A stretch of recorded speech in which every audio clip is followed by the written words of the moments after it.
안녕하세요. 살아있는 책 산책입니다. 오늘 산책길의 책은 레이첼 보츠먼의 신뢰 이동입니다. 신뢰라는 단어는 공동체를 만들어 살아가는 인간에게 당연하게 느껴집니다. 상대적으로 과거에는 한 국가를 이끌어가는 관료들이 제대로 역할을 하고 있다고 믿고 살아갔으며, 아파서 병원 진료를 보러 가면 의사를 신뢰하고 범죄의 피해자가 되었다면 가해자에게 처벌을 하기 위해 경찰, 검찰을 찾아가고, 학교에 공부를 하러 가면 교사를 신뢰했습니다. 기술의 발달로 요즘은 온라인으로 물건을 사고 당연히 택배가 올 것이라는 믿음에 결제를 하고, 에어비앤비와 같이 다른 사람의 집을 휴가지 숙소로 사용할 수도 있는 등 신뢰가 기반이 되는 인간들의 행동이 다양해졌습니다.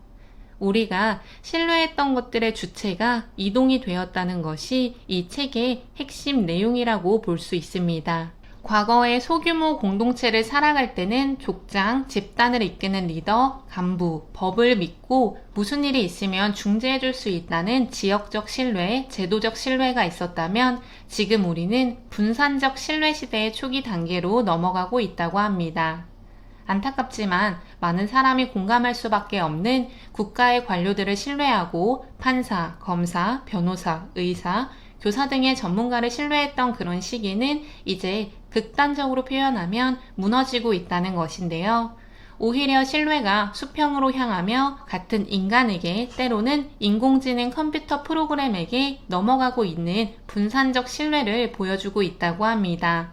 기술의 발전으로 인해서일 수도 있지만 그만큼 인간들이 신뢰하지 못하게 했던 사건, 사고가 많았다는 것을 이야기합니다. 책의 저자 레이첼 보츠먼은 세계적인 신뢰 전문가이자 옥스퍼드 대학교 사이드 경영대학원 초빙 교수라고 합니다. 세계 최초로 공유경제에 관한 MBA 과정과 디지털 시대의 신뢰에 관한 수업을 맡아 가르치고 있다고 합니다. 책에서도 질문하고 있지만 은행가 정치인은 믿을 수 없다고 하며, 모르는 사람과 함께 차를 타고 여행을 가고 집을 빌리는 것을 할 수 있을지에 대한 답으로 저자는 신뢰가 이동하고 있다는 것을 이야기합니다. 기술의 발달로 인해 감추어져 있던 고위 관료들, 전문가들의 가려진 정보가 투명해지고, 많은 사람들의 후기, 평점 등으로 서로가 교류해도 괜찮겠다는 안전장치를 만들게 됨으로써 우리는 신뢰를 이동시키며 인간관계의 규칙을 새로 쓰고 있다고 이야기합니다. 신뢰라는 정의를 하지 않고 넘어갈 수는 없는데요. 책에서 나오는 신뢰의 여러 정의 중 가장 와닿았던 문장은 보험 중개인이 이야기한 내용입니다. 통화 내역을 지우지 않고 아내한테 휴대폰을 주는 것이라는 건데요. 저자가 좋아했던 정의는 5살짜리 아이의 입에서 나온 아이스크림 아저씨가 아이스크림을 준다고 말했을 때 아이스크림을 받지 못할까봐 걱정하지 않는 것이라고 했습니다. 즉, 저자가 여러 가지의 정의를 정리했을 때 결과에 대한, 주어진 상황이 얼마나 잘 풀릴지에 대한 평가가 신뢰라고 합니다. 비유해서 이야기하자면 온라인 스토어에서 물건을 구매했을 때 제때 제대로 된 상품이 왔다면 그는 신뢰할 수 있다는 것입니다. 책의 1장의 대부분은 알리바바의 대표 마윈의 이야기가 나옵니다. 마윈이 알리바바의 가장 중요한 자원으로 신뢰를 이야기했으며, 그들에게 가장 중요한 것은 진실성이라고 했습니다. 판매자와 구매자가 일면식이 없지만 돈을 주고 상품을 거래할 수 있게 만든 이 구조는 신뢰 도약으로 인해 생겼다고 하는데요. 중국은 관계 중심의 거래가 대부분이나 마윈은 이를 신뢰 도약으로 없애버렸다고 해도 과언이 아닙니다. 위험을 감수하고 근본적으로 새로운 방식을 시도해 일면식 없는 두 사람의 사이에서 거래가 발생할 수 있게 하는 것처럼 새로운 가능성을 창출하고 벽을 허물어 새로운 관계를 맺게 하는 것을 신뢰 도약이 가능하게 한다고 합니다. 그래서 예상하지 못한 방식으로 융합하고 사람들이 새로운 네트워크와 동맹을 만들게 할 수도 있는데요. 쉽게 말해 우리와 미지의 대상 사이의 틈을 신뢰 도약이 메워준다고 합니다. 책에서는 정부가 우리를 보호하고 법이 우리의 억울함을 풀어주고 의사가 우리를 고쳐주는 것과 같은 제도적 신뢰가 무너졌다고 합니다. 부정행위를 저질러도 책임을 지는 사람이 있는가 하면 그렇지 않은 사람이 있는 책임의 불평등과 격리된 반향실인 자신들의 이야기만 맞다고 하고 다른 사람의 이야기를 듣지 않는 것이 신뢰를 무너뜨리게 한 요인이라고 하는데요. 또한 엘리트와 권위자의 쇠퇴기 역시 신뢰를 무너뜨린 요인이라고 합니다. 이런 과정 속에서 많은 사람들이 혼돈과 혼란의 문턱에 서 있고 제도적 신뢰는 약화되고 분산적 신뢰가 커지고 있는 회색 지대에 우리는 존재하고 있다고 합니다. 전통적인 제도와 구시대적 권위의 주체를 무너뜨리는 사이 초개인적 책임의 시대가 열리고 있다고 합니다. 이렇게 새로운 시대에는 새로운 유형의 경계와 의사결정이 필요하다고 저자는 말하고 있습니다. 또한 저자는 다양한 신뢰에 관한 용어를 이야기합니다. 신뢰 덤이 오르기, 신뢰 틈새, 신뢰 휴지, 신뢰 점수, 신뢰 신호, 신뢰 진공 등을 말하고 있습니다.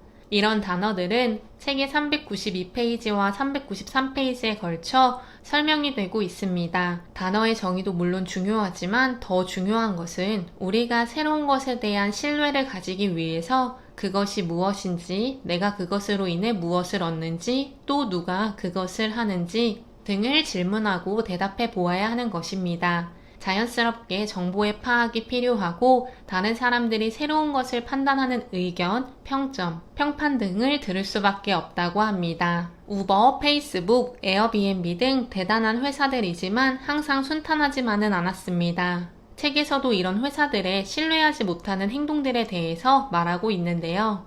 다양한 플랫폼 회사들, 알고리즘, 인공지능을 통해 성장하는 회사들의 신뢰도에 대해서도 이야기합니다.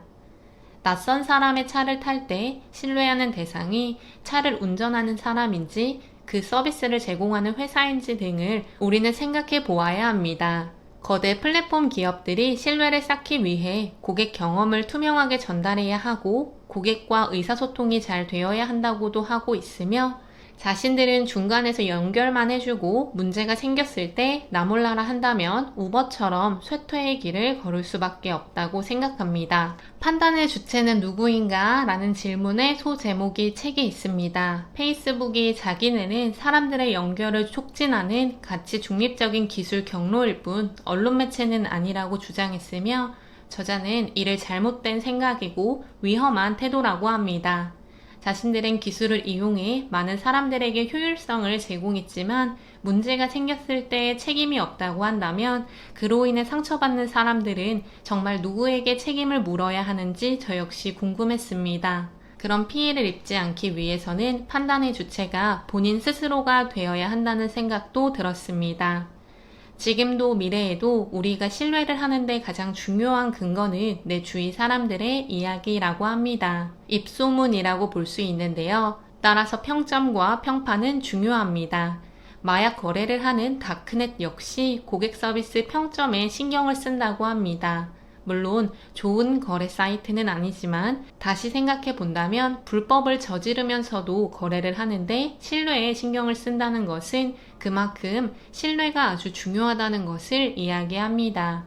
저자의 이야기처럼 평판은 신뢰에 가장 가까운 형제로 남들이 자신을 어떻게 생각하는지가 신뢰성의 척도가 된다고 합니다. 지금은 그럴 수 없지만 평점을 높이고 후기를 거짓으로 좋게 써주는 등의 행동이 성행했던 때를 생각하면 아마 알 수 있을 것입니다. 인간이 인간을 믿는 것도 있지만 인간이 기계를 신뢰하는 것도 있습니다. 사람이 기계를 신뢰한다는 것은 기계의 기능적 확실성, 예측 가능성에 비롯된다고 합니다. 여기서 더 나아가 앞으로는 기계가 어떤 일을 처리해주기만을 바라는 것이 아니라 무엇을 하고 언제 할지까지 결정해주는 것을 맡기게 되는 거대한 변화가 온다고 합니다.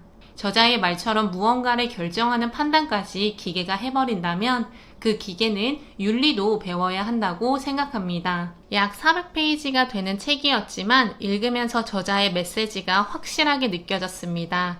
기술의 발달로 인해 과거처럼 누군가가 무언가를 숨기고 자신들을 좋은 것으로만 포장할 수 없는 시대가 되었다는 것, 그마저도 포장을 하다가 걸려 신뢰를 한순간에 잃어버리게 된다는 것, 기술의 폭발 사이로 인간 대 인간으로서 윤리가 강조되고 서로를 신뢰할 수 있어야 합니다. 인간 공동체 안에서 서로를 믿을 수 없다면 엄청나게 삭막한 세상이 될 것입니다. 더 서로를 믿을 수 있는 신뢰의 공동체가 앞으로 만들어지면 좋겠습니다. 오늘 산책길의 책은 신뢰 이동이었습니다. 감사합니다.